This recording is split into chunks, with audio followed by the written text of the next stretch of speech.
Hi, in this clip I'm going to play through Lose Yourself Live from the 2018 Grade 5 Rockschool Guitar Syllabus. What I'll do is I'll just play the song against the backing track first of all at full speed. I'll then give you a few pointers about sound and things you need to look out for when you're actually technically playing the piece. What I shall then do is I'll play it another second time with the backing track slowed down 20%. So it's nice and clear that you can see what's going on and the sort of finer points of how to perform it. Then finally what I'll do is I'll play it a third time, but with my own volume turned right down, but the backing track still slowed down. So you've got a slightly slower backing track that you can practice along with, but also with a visual reference of where you should be in the song. Right, so this is Lose Yourself.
Right, there we go. Okay, first thing, you need quite a crunchy sound, plenty of gain. I'd use your bridge pickup as well, so it's got a nice tight focus kind of sound, but don't go crazy. You need it fairly dry, so no delay or anything like that, maybe just a touch of reverb, but so you've got a bit of ambience to it, but it needs to be very, very punchy, okay? Right. Okay, let's look at the first section. Now, what I recommend you do for the first two lines of the score is, it's fairly straightforward to play, but what makes it difficult is, of course, there's no drums on it. So when you come to the end of the section, before the riff comes in, it's actually quite difficult to judge the length of that gap there. So what I recommend you do is just tap your foot through it so you know where you are in the bar all the time. So it comes to that last sustained note, you can count 1, 2, 3, 4, and start the next section in the right place.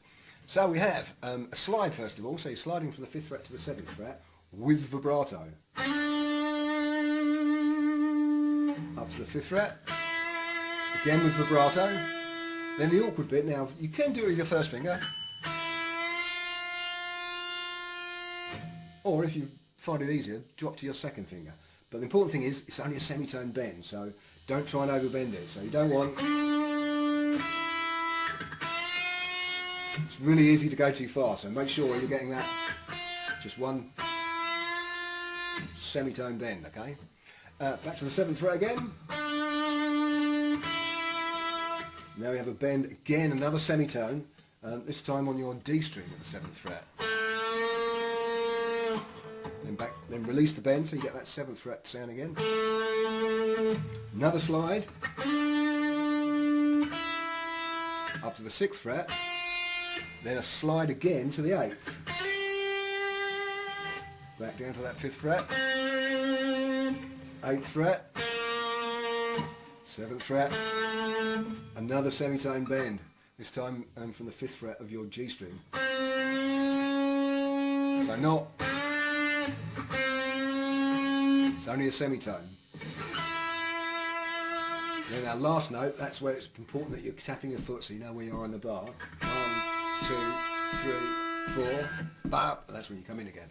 Right, okay, the other thing to look out for as well is, as much as you can, there's a couple of places where there's slides where you need to step outside your finger per fret rule, but always try and use your finger per fret rule as much as you can. So first finger playing the 5th fret, second finger the 6th, third finger 7th, and your little finger the 8th fret there. So you're trying to minimise the movements of your hand all the time.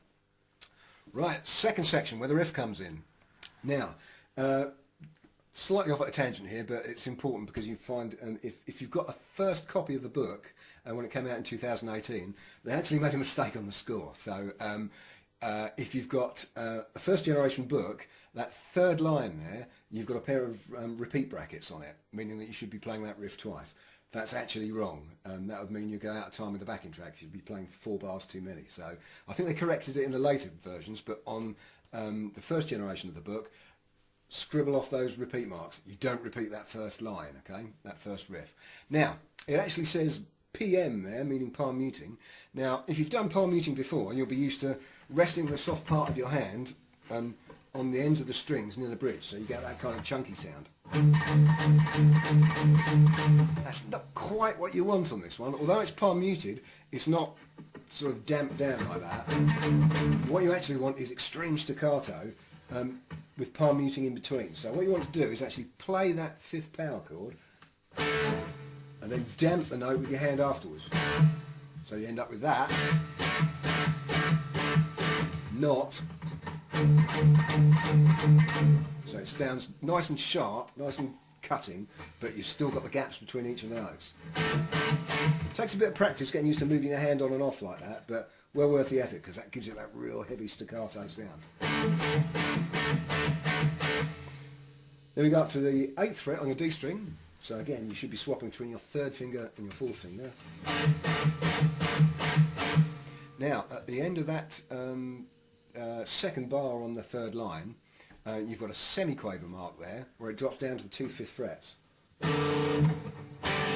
So what you want to try and do is cover both of those strings with one finger. So when you're playing your 5th power chord there, your first finger is already covering those 2 5th frets. So you can go from that chord to that one, straight down to those 2 5th frets, nice and easily. Now, another thing to look out for at this point is, because it's the first place where you've actually got semiquavers played, if you look at the very top of the score there, hip hop, semiquavers equals quaver plus a semiquaver played as a triplet. So it's actually a semiquaver shuffle. So you've got to make sure you get that. That semiquaver shuffle in there, okay? So it should sound like this.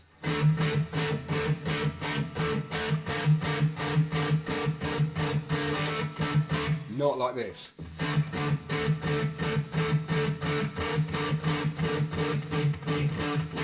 So you've got to get that that semiquaver shuffle in there. Right, we're then back to that 5th fret again for the 3rd bar. Then we go up to that 8th fret again. This time you've got 4 quavers. Then again it's semiquavers, so you've got a little change at the end there. I'll play that again, that was a bit muddy. There we go, so da-da-dun, da-da-da-da. Right, we're then sliding up to section A, is it? Yeah, section A. So there's repeat on this one, and you do actually play the repeat on this one. Now, you've got PM marking, so you've got to bring the level back a little bit. That kind of happens naturally anyway because you're moving to higher notes, so it's got kind of less weight to it. So you don't have to worry about playing too softly on this bit because the part you're performing sort of loses weight anyway because you're playing higher up the neck. So important thing here is try and use your second and third fingers to play those 2/10 frets. So it makes it easy to swap to the next chord. So you're basically keeping your second finger on the G string and just going down a semitone and swapping to your first finger to get to the 8th fret. So you want those two notes. Same technique with the muting. Then dropping down to 9th fret with your second finger and swapping to your first finger for that 8th fret. Again, semi-quaver triplet at the end there. So if I play those two bars,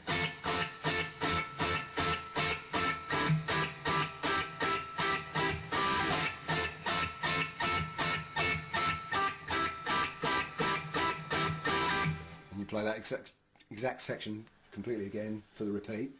Right, we then come into the riff with a little sort of melodic line at the end of it.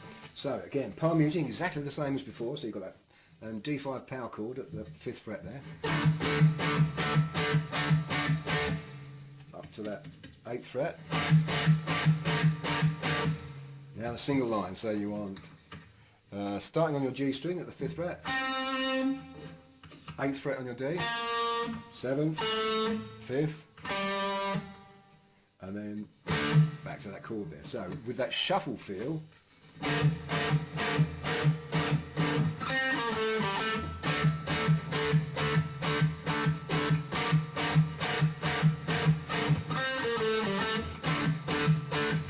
again, repeat signs on that line, so you play through that twice as well.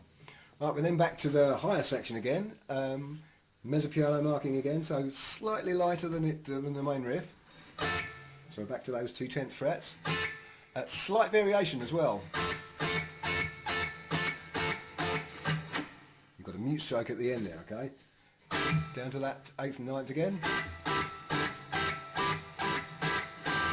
Back up again.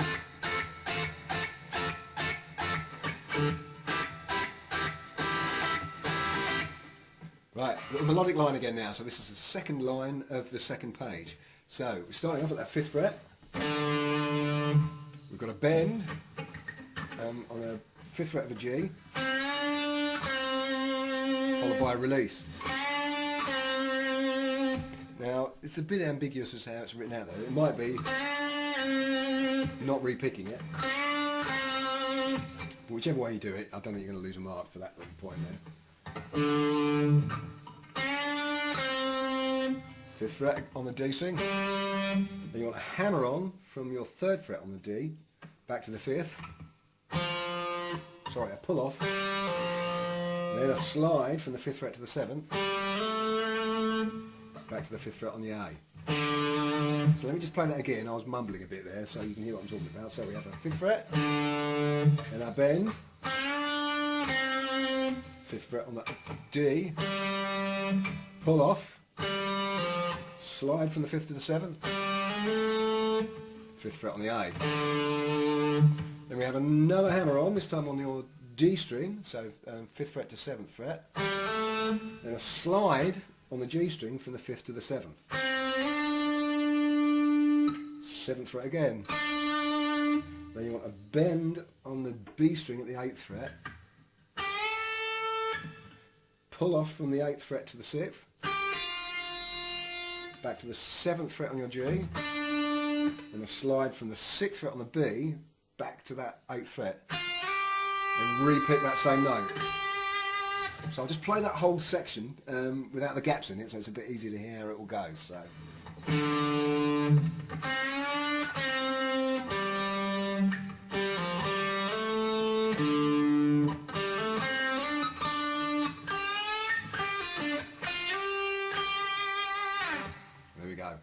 Right, back to the riff again. So this is actually exactly the same as it was at the start of section B, the last line of the first page. So we're back to that palm muted riff again.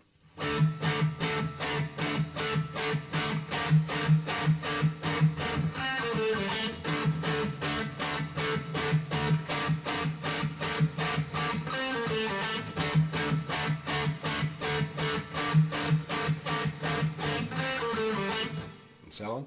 Right, we then have section D, little break. Now, important thing to notice here is you've got a crotchet rest, a 1 beat rest at the start of the bar. So you've got to make sure you leave that gap. 1, bang, that's when the section comes in, okay? So you have a bend from the 13th fret, that C note on your B string, up to a D. Then you pick the same note again, but without the bend. Then we have G note up to A, so 12th fret on the G string up to 14th fret. Then not bent, so playing a G. Same note again, up to 10th fret on the B. Then the 11th fret with vibrato. 13th fret with vibrato.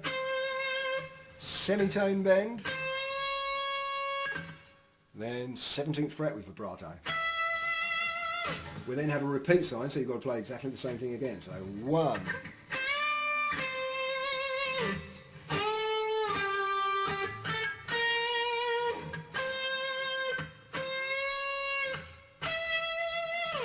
Last line, so think pentatonic shape here, so if imagine you're playing a D minor pentatonic scale at the 10th fret there. So it starts off, that C bend to D note again, 10th fret on the top E, pull off from the 13th fret down to the 10th fret on the B string, bend from the G at the 12th fret of your G string up to an A, release, pull off to the 10th fret, down to the 12th fret on your D, back to that 10th fret on your G string. Right, let me just play that a little bit more fluidly, so.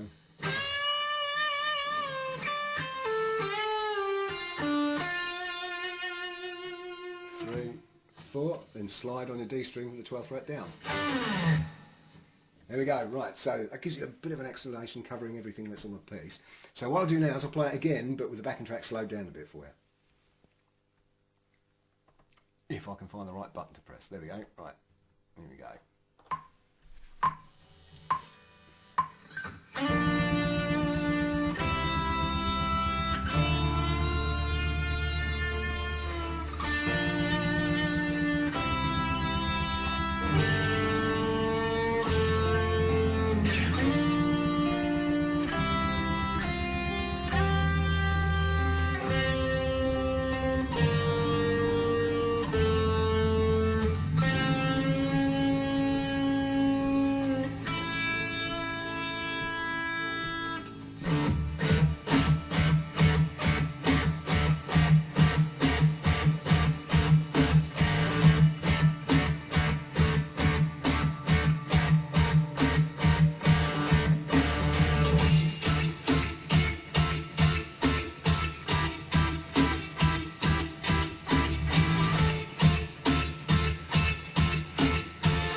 Okay, so finally now I'll play it a third time, but with my own volume turned right down.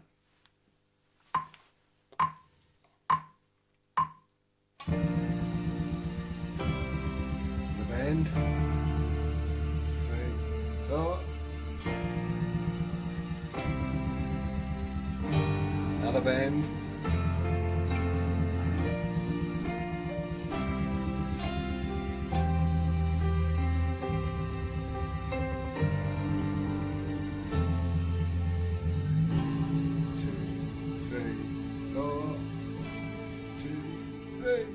No.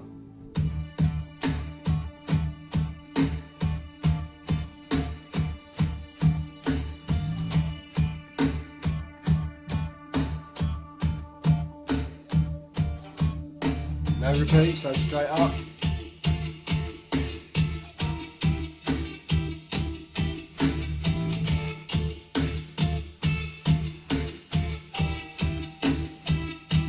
Same line again.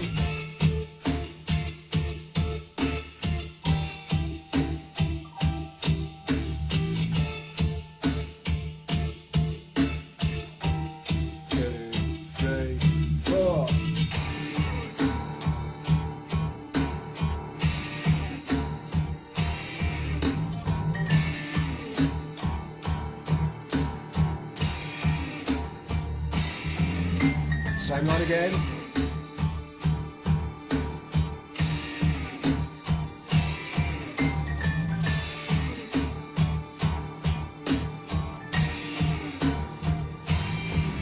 Right, second page.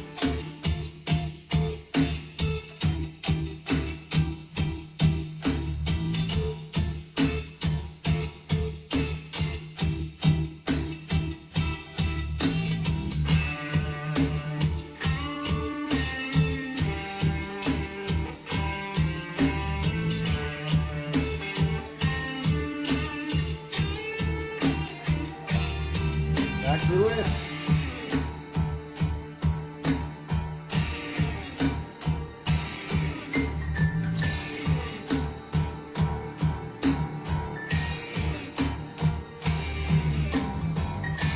Same line again.